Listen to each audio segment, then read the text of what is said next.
me sauver, pour m'attirer à lui. Je suis d'une famille de 8 enfants. Mon père était un homme, on était dans la région de Metz. Un jour, il y a un serviteur de Dieu qui est venu dans notre foyer. Il a donné son cœur à Dieu, je vous parle de ça il y a une 40aine d'années, et puis il s'est converti à l'évangile.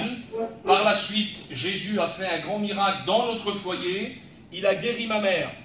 Si Jésus n'aurait pas intervenu ce jour-là, ça ferait 40 ans que j'aurais plus de maman. J'en ai 45, j'aurais été privé de ma mère à l'âge de 5 ans. Mais Jésus est toujours là au bon endroit quand il le faut. Alors ce jour-là, il s'est trouvé là et il a guéri ma mère. Ça fait 40 ans qu'il me l'a laissé, alors je vous dis pas, hein. Et puis, un jour, il a fallu que je fasse une expérience avec lui. J'étais tout petit comme lui, là.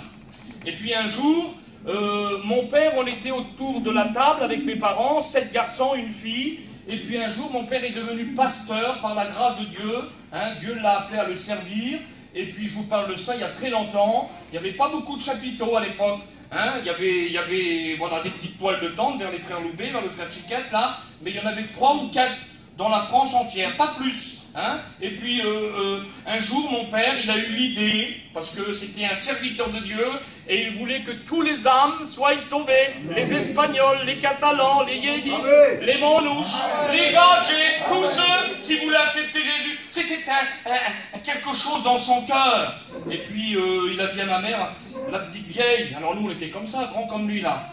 Je voudrais te poser une question. Ben oui, mon homme, dis-moi. Alors, on n'avait pas les sous pour acheter un chapiteau. On avait un camping de 7 mètres de long. Et puis, il a dit, j'aurais voulu, si tu veux... Elle a commencé à regarder comme ça, qu'est-ce qu'il veut? J'aurais voulu démonter quelques meubles de la caravane pour que l'on puisse faire une église chez nous. Alors, nous, on était là, qu'est-ce qu'il va faire? Il va casser notre camping pour faire une église. Et puis la petite vieille, parce qu'elle était animée du même esprit, hein, lorsque le compagnon est appelé au service, la compagne doit suivre. Amen. Amen. Soit Dieu. C'est vrai ce que je dis, c'est comme ça. Parce que Dieu appelle les foyers pour le servir. Amen. Et puis je voudrais pas être trop long, je finis vite. Et puis d'un seul coup, alors elle a dit, je te demande quelque chose. Parce que mon père, il ne savait pas clouer un clou. Elle savait, elle. Elle a dit, je voudrais que tu démontes proprement. Ben, il a dit, t'inquiète pas, tu me connais. Hein. Puis il a commencé à démonter les armoires. Puis avec les armoires du haut, hein, il a commencé à faire des banquettes en bas. Alors c'est-à-dire que la caravane faisait 7 mètres de long, il y avait 6 mètres de coussin ici, 6 mètres de coussin ici, une petite banquette, il ne voulait pas perdre de place, parce qu'il disait s'il y a peut-être 2 personnes qui seraient là, ça serait bien qu'ils se convertiraient.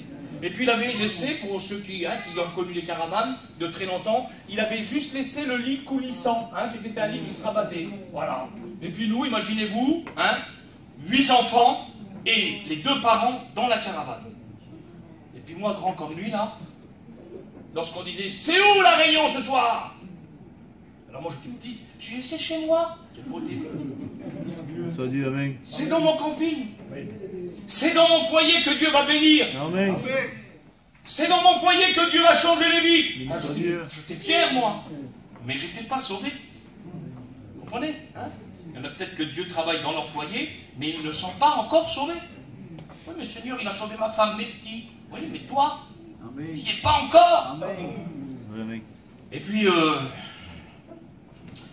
j'étais là, et puis je vous le dis devant Dieu que c'est vrai, pendant des années, on a vu rentrer des personnes dans notre camping, parce qu'ils ne changeaient pas de camping tous les 2 ans. Hein. Quand ils voulaient changer de camping, ils disaient à la vieille, Seigneur, il faut que tu pourvoies, regarde, il y a des trous dans le plancher. Puis Jésus pourvoyait, mais pas avant qu'il y avait un trou, on ne changeait pas, vous avez compris. Hein. Alors, et puis, j'ai vu rentrer des personnes, pardonnez-moi, c'est vrai, devant Dieu, des personnes, des costauds, des hommes. Puis ils venaient, vous avez vu, quand on rentre chez quelqu'un, on a un respect. Hein. Ils venaient, ils écrasaient la cigarette devant la porte de la caravane. Ils rentraient avec, en voulant dire, Jésus ne va pas me toucher à moi. Mais Jésus, il aime bien les durs à cuire. Parce qu'en majorité, ils sont vrais. Celui-là qui dit toujours, oui, je sais, frère, vous êtes heureux, les chrétiens. Je voudrais bien être comme vous. Celui-là, là. C'est vrai. Vous êtes heureux, hein? C'est vrai. Et puis, il rentrait, et puis d'un seul coup, il y avait la présence de Dieu qui tombait sur eux. Il pleurait, ces hommes-là. Ils ont tatoué. Prenez le paquet de cigarettes devant moi. Jésus, il sait, et puis il se présente. Arrête de fumer! Je me tourne vers Jésus! Soit Dieu. Des rétrogrades. Alors imaginez-vous, nous, 8 ans, 9 ans, assis au milieu du plancher, on ne pouvait pas faire autrement qu'assister à la réunion. Hein? Et puis un jour, moi, Jésus était dans mon camping, vous vous rendez compte? Parce que toutes les fois qu'on parle de lui, il est là. Comme ce soir, il est là. Il est là, on parle de lui. Mais il est où, Jésus? T'inquiète pas. Il est peut-être à côté de toi, puis il va certainement parler à ton cœur. Je passe vite, allez. Et puis, d'un seul coup, un jour, j'avais 14 ans, j'ai dit Jésus, pas vieux, hein, 14 ans, je voudrais que tu me baptises de ton esprit. Je voudrais sentir vraiment ce que l'autre il a senti là-bas. Je voudrais le ressentir dans mon cœur. Jésus m'a baptisé de cet esprit. À 14 ans, j'ai donné mon cœur à Dieu. Je n'étais pas un gangster, je n'étais pas un brigand, j'avais rien fait du tout. Mais j'étais un pécheur et je ne pouvais pas aller au ciel parce que j'étais noir. Et puis j'ai dit Jésus, je veux être un sauvé. Amen. Jésus m'a sauvé, il n'a pas mis 3 heures, tout de suite j'ai dit je te donne mon cœur, hop c'est bon, je t'inscris dans le livre de vie, tu te reconnais pécheur, tu veux m'accepter comme sauveur, c'est comme ça, hein? Oui, je veux le faire, bon ben c'est bon, je te lave, je te purifie, je te sanctifie et je t'inscris dans le ciel. Depuis 14 ans, mon nom, Ramucho Païen. Hein?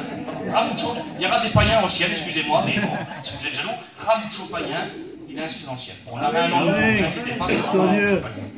Et puis depuis l'âge de 14 ans, je suis un chrétien, je suis heureux. Amen. Amen. Et puis aujourd'hui, je suis un homme comme mon père, un pasteur. Amen. Voilà ce que Jésus peut faire.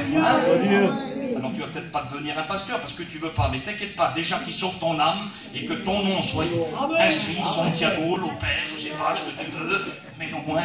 Et puis en plus, on sera tous ensemble. Amen. Hein? Amen. Amen. Alors on va chanter à Camino Boy à Canaan. Hein? Je le sais.